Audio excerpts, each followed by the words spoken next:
How's it going, everyone? And welcome back to Continues to Tick.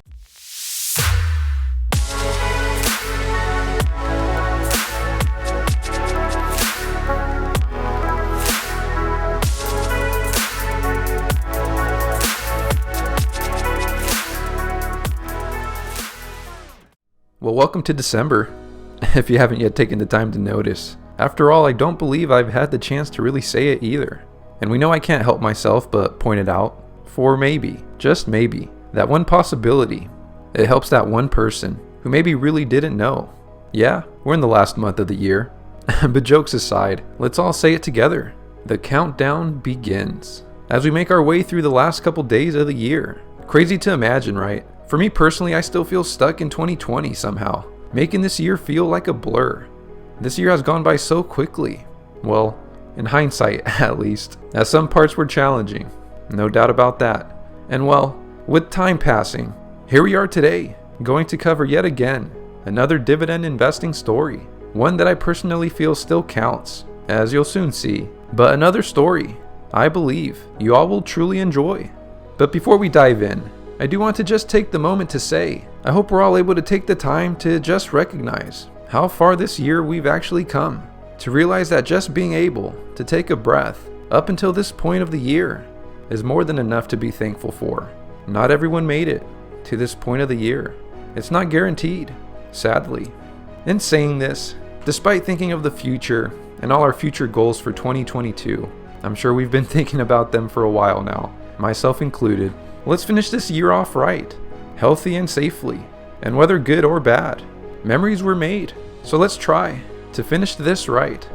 And on a lighter note, I've always been lucky to have had a great memory of Christmas growing up. So this time of the year always makes me feel extra warm. And this makes it just that much easier to swallow.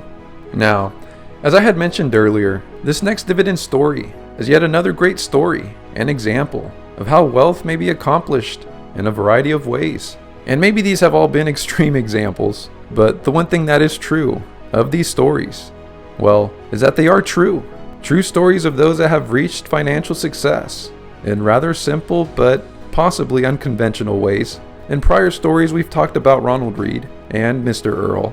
Today, we talk about Russ Gremel. Or shall I say the late Russ Gremel, who dying at the age of 99 in 2018, was a World War II veteran and worked a career as a lawyer and scoutmaster. Now, being born early enough to grow up and experience the Great Depression of 1929, Mr. Gremel had shared this was a pivotal point in his life, leaving a deep mark in his financial mindset for decades to come. And well, you may be like, Jesse, when does this become a dividend investing story?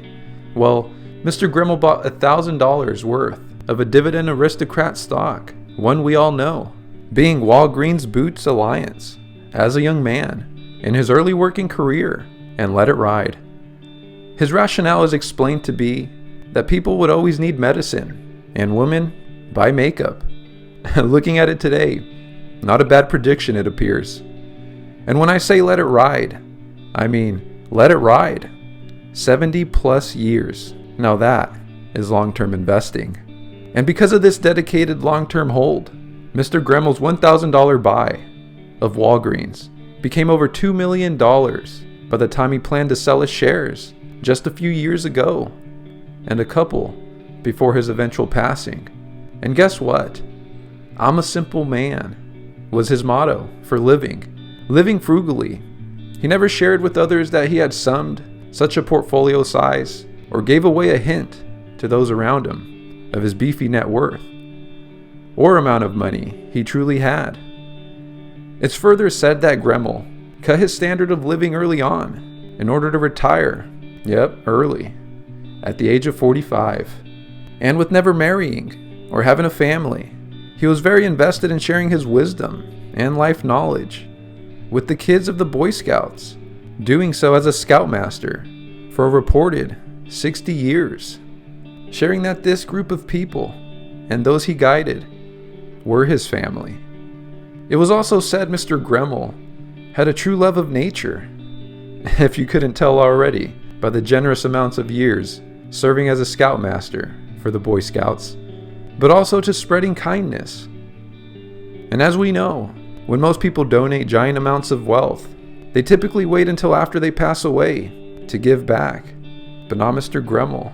As the story goes, Gremel gave away his Walgreens stock, worth over $2 million, to buy and restore a 400-acre Illinois bird sanctuary while still living.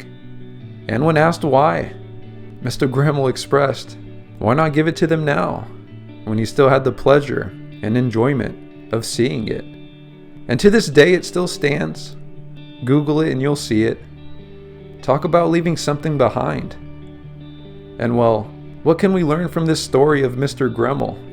We can always take away the concepts or ideas of discipline, frugal living, smart money management, good market timing, maybe even lucky or unconventional investing, depending how it's viewed, right?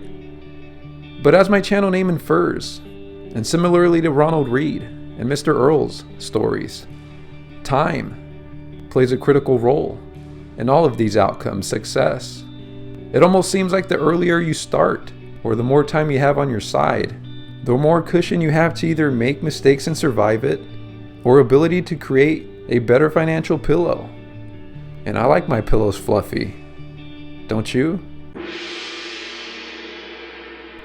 And how about taking this little pause as a gentle reminder to like the video and subscribe if you haven't yet already. And as for the mind cleanser this week, how about a picture of what wisdom looks like according to a Google Images search?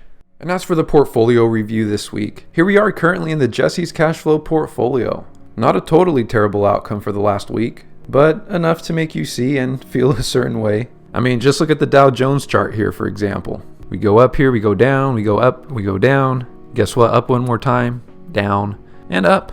But regardless, the portfolio currently sits at $42,359.42. And as always, this is on the all-time charts. This is currently with a 31.94% total portfolio return, which equates to a total gain amount of $5,706.15. Our market gain has gone down. We're at $4,875.88, but our earned dividends continues to go up. Currently, a total earned dividends for the portfolio amount of $830.27. And if we take a look at last week's performance, like I said, it was relatively flat. It wasn't horrible, wasn't great. It is what it was, and we have a negative return of 0.41%, which equates to a loss of the portfolio of $175.26. And if you're curious, let's just take a little brief look. Everything took a beating down here. Everything took a beating except consumer staples, energy, materials, and my McDonald's. And now heading into the dividend activity section for the week. Here we are starting the week off on December 1st, getting paid by Aflac, $5.68. Also on the same day, getting paid by American Water Works Co., $1.69. And J.M. Smucker, $6.60. And Southwest Gas Holdings, $4.68. Man, I remember my very first dividend payout from Apple of 8 pennies. And here we are now, getting paid $5, $6, $4. Quite a difference time, consistency of investing makes. But now moving forward over here, you can see our deposit of $500. And this is our main strategy for the portfolio. Do not stop the funnel. Keep it going for as long as I can. And here we are funneling the funds, plus 89 cents. So a snowball action this week of 89 cents. Nothing too flashy, nothing too crazy. The funnel and the deposit happened on the same day, along with the dividend payouts. The dividends didn't have a chance to drip into the portfolio, but I'm expecting that to happen next week. And then here we are on December 3rd, also getting paid by Sherwin-Williams Co., 73 cents. I'll take it. And of course, last but not least, our newer segment here, where I just briefly mention a review of our last week's polls. And I don't know exactly, maybe it's the holiday season, but I'm trying to make an effort to live in the moment. My questions this last week, I think, kind of just reflected that. So for the first one, I had asked, do you currently live like life is about more than money and finances? The options were yes, no, I try, I plan to. And it looks like actually funny. It looks like we actually tied with yes and I try. And I actually am one to sit in the category of I try. I really do try. There's times where I do really good, and then there's times where I do get focused a lot on thinking about the future. And oftentimes, my mind stays in the future. and it's hard for me to ground myself. I'm very fortunate to have a partner who is grounded and living for the moment. We're opposite in that sense, but I think very compatible in that sense as well. And as for this next one, I had asked, did you take a vacation this year? I figured we're already in December of 2021. If we hadn't taken a vacation this year, we're in the last month already, and the chances are we just likely didn't take one. And growing up for me personally, I grew up in a family that never took vacations, and at the same time, never really thought about it. And like I said, kind of being with a partner that helps me see the other side, and I the other side. We come somewhere in the middle. And so for me, I did take a couple vacations this year. Although growing up, that wasn't the case. But it looks like for the majority of the people, they put no. They didn't take a vacation. And that's definitely something I think is important. I know for me, before a couple years ago, I'd be in this club right here. I'd be saying no. But I will say, taking a vacation really allows us to live in the moment. It really gives us that opportunity to live life and be present. It almost forces us to, because it puts us in a totally different and new environment. So going into this new year, I highly encourage, take the challenge. And by that I mean, take a vacation, because I know it's hard. It's always hard for me, no matter how many times I've done it this year. And set money aside. I'll tell you, it's worth it.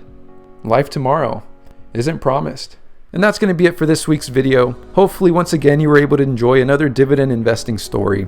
I considered it a dividend investing story. Walgreens was involved and time was involved. And a big shout out to Luis. Thanks again for giving us another recommendation for a dividend investing story. It's always appreciated. And if anybody else has any other suggestions or recommendations, I do read them. And if you haven't noticed, I definitely take the time to respond to every single comment that is made on this channel. If there's some that I haven't responded to, it's because I think YouTube has this weird bug where they will hide it from me and not allow me to respond. And with this ramble out the way, we're in December. Just a couple more days to go. We could say weeks. We still got a couple weeks to go. But until then, let's just take it 7 days at a time. We made it through 7 days. And because of that, we have a high chance of making it through another 7. And as always, I'll see you then. And as always, take care.